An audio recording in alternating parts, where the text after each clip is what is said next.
Podcast Blubu. Ya, tempat kita ngobrol seru, santai, tapi tetap berbobot soal isu-isu sosial di sekitar kita. Sebelum itu, perkenalkan, nama saya Abdul Matin Nurul Azmi. Dan saya sendiri, Nita Aliansyah.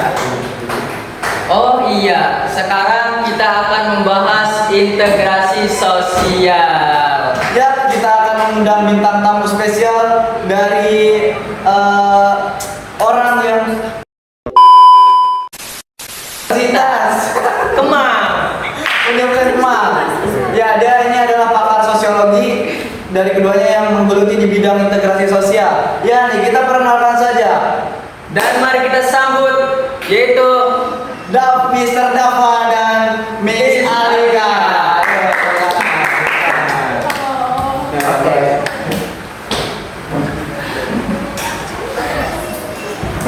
Mari Mas. Gimana apa ini? Kali kita mau saya dulu, kita bercanda gitu. Ya, Jadi bahas apa kita hari ini? Kita bahas integrasi sosial, Mas. kita di sini bakal mengulik lebih dalam tentang integrasi sosial. Mengingatkan kalian berdua ini dalam bidang integrasi sosial ini sangat dalam sekali ya kan? Nah, iya. Udah, kita sikat waktu aja ya. Langsung saja. Langsung saja. Kita bakalan mulai dari dasar dulu nih. Siapa tadi? Alika. Ya, Miss Alika. Dan lupa aja nama saya. Miss Alika, bisa dijelaskan secara singkat apa sih sebenarnya yang dimaksud dengan integrasi sosial? Ya, sebelumnya saya mau kenalan dulu nih sama hostnya. Tadi kita belum berkenalan. Ini hostnya siapa namanya? Ah iya lupa. Maaf ya, saya Abdul Matin Lazmi. Dan saya Nita Aliansyah. Oke. Oke. Saya menanggapi pertanyaan dari Matin tentang integrasi sosial. Integrasi sosial itu apa sih? Integrasi sosial adalah proses menyatukan kelompok-kelompok dengan latar belakang yang berbeda, baik ras, agama, ataupun ekonomi yang berbeda, di mana dalam masyarakat supaya bisa hidup berdampingan secara damai dan produktif. Ini penting banget diterapin di masyarakat heterogen seperti negara Indonesia kita ini. Oh, jadi bukan sekedar tinggal bareng ya, tapi juga saling memahami dan bekerja sama. Ya betul banget Aldi. Jadi intinya perbedaan itu bukan sebuah penghalang untuk kita bersatu, tetapi justru bisa menjadi kekuatan yang baik jika dikelola dengan baik dan bijak. Oke, selanjutnya nih, saya dengar-dengar Mr. Dava Apa ini, Pak? Sudah mengalami banyak tantangan. kamu kan aktif ya di bidang komunitas lintas budaya.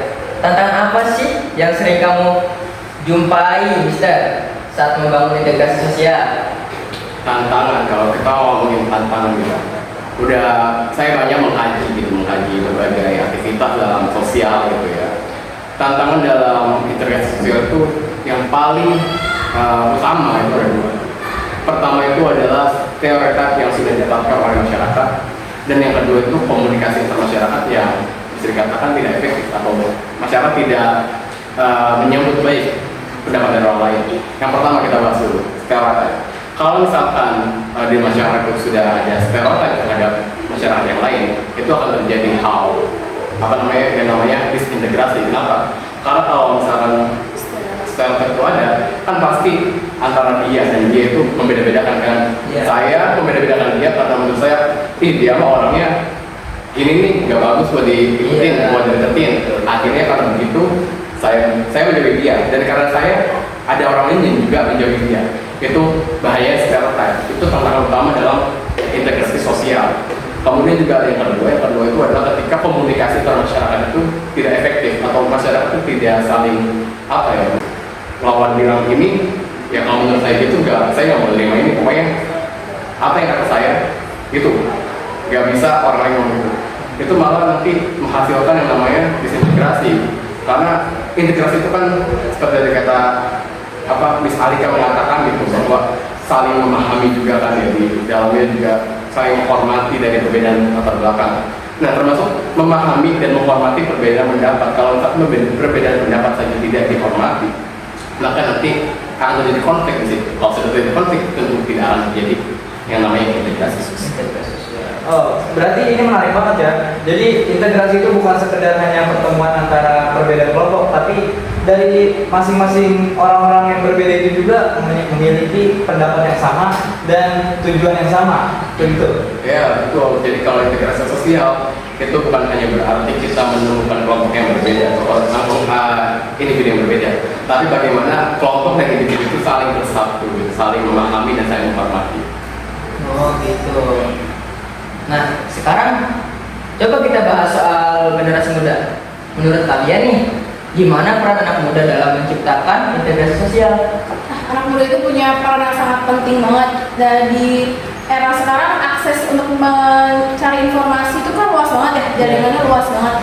Jadi kita bisa mulai dari hal-hal kecil nih, mulai dari posting komen positif, terus mencintai produk lokal, terus selalu mengembangkan produk-produk lokal Indonesia. Kita ikut komunitas atau organisasi yang ada di Indonesia, dan seperti itulah contoh-contoh kecil yang bisa kita terapkan di era yang sekarang. Ya, saya juga setuju banget gitu. Apalagi kalau kita lihat data demografi Indonesia saat ini gitu, yang mana demografi Indonesia memperlihatkan bahwa jumlah penduduk Indonesia itu rata-rata anak muda, gitu, anak-anak yang remaja dan berusia yang produktif. Kalau misalkan kita gunakan usia produktif ini dengan baik, misalkan tadi dengan yang dikatakan Stalika dengan melakukan cinta produk lokal dan lain sebagainya, itu maka bonus demografi ini itu bisa menghasilkan berbagai dampak positif juga tentunya. Misalkan kalau misalkan anak muda ini bisa bersatu, tentu nanti akan terjadi integrasi. Kalau misalkan mereka bisa memulai, tentu generasi-generasi selanjutnya akan melanjutkan gitu. Jadi anak muda harus bisa memulai yang namanya integrasi sosial secara menyeluruh. Keren banget ya Andi ya. Tapi selama kalian berdua nih, selama mendalam soal integrasi sosial ini, pernah nggak sih atau mengalami pengalaman yang berkesan soal integrasi sosial ini? Kalau dari saya ada gitu. Kita lihat ya, beberapa waktu lalu waktu Ramadan itu kan lihat di postingnya ada, misalkan ada anak muda gitu dari sekolah Kristen yang orang Islamnya cuma ada 2 orang, tapi ternyata ketika mereka melakukan kegiatan seperti buka puasa bersama, itu kebersamaannya terasa banget. Jadi bukan mentang-mentang buka puasa itu adalah ajaran Islam, jadi orang Kristen tidak melakukan itu. Dan ini memperlihatkan bahwa mereka saling memahami, saling menghargai budaya satu sama lain, dan tidak mengucilkan yang Islam gitu, bahwa yang Islam minoritas di sekolah itu tetap dihargai dengan mereka datang ke puasa bersama. Ya, selain itu kalau dari saya sendiri sih, saya pernah ikut proyek kampus nih, di mana kita itu tinggal di suatu asrama satu tempat. Di situ pasti kan banyak ya perbedaan pendapat, latar belakang orang-orang yang kita temui dari berbagai daerah. Di situ tuh, tapi dari perbedaan yang ada, kita tuh mungkin awal-awal canggung, tapi lama-lama dengan kita paham integrasi sosial, kita bisa menerapkan integrasi sosial itu di kehidupan yang kita jalani itu dengan hidup secara damai, dan kita juga belajar banyak dan saling menghargai. Luar biasa. Tepuk tangan dulu Pak. Tapi deh, saya mau nanya kalian nih, apa sih harapan kalian buat masyarakat kita? Harapan? Ya kalau misalkan dikatakan apa harapan saya gitu, kalau saya sendiri tentunya berharap bahwa masyarakat kita itu bisa menghargai, menghormati perbedaan. Bukan hanya perbedaan agama, tapi Indonesia itu kan beragam, sukunya berbeda, rasnya berbeda, budaya berbeda. Jadi saya harap masyarakat dari golongan manapun, dari yang terendah hingga yang tertinggi itu bisa menghargai perbedaan. Kalau misalkan mereka sudah bisa menghargai dan menghormati perbedaan, nanti akan tercipta harmoni sosial, integrasi sosial di dalam masyarakat. Ya mungkin dari tambahannya sedikit aja sih, yang saya tekankan untuk anak muda tidak mudah terprovokasi oleh perbedaan pendapat, karena ini yang sering banget terjadi oleh anak-anak muda sekarang, sering banget terprovokasi oleh perbedaan pendapat yang ada. Wah, udah nggak kerasa gitu ya, udah berapa waktu kita sudah membicarakan tentang ini, obrolan singkat yang sangat penuh makna. Jadi hari ini tuh bener-bener membuka mata dan hati kita banget ya Dea. Iya benar. Semoga nih para penonton dan para pendengar juga bisa terinspirasi untuk membangun harmoni di tengah keberagaman.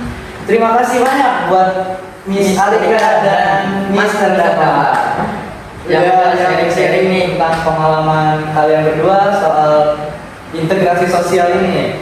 Wah, saya juga terima kasih banget. Kita senang banget di mulut kita berdua. Kita Iya, senang senang banget nih punya diundang gitu di ya. acara yang bergengsi banget. Apa tadi? Blue. Wah, keren banget. Mbak, jangan dilihat dari judulnya, dilihat dari isinya. Betul banget. Tentang integrasi sosial. Betul. Dan terima kasih juga buat kalian sobat muda yang telah menonton dari awal sampai akhir. Sampai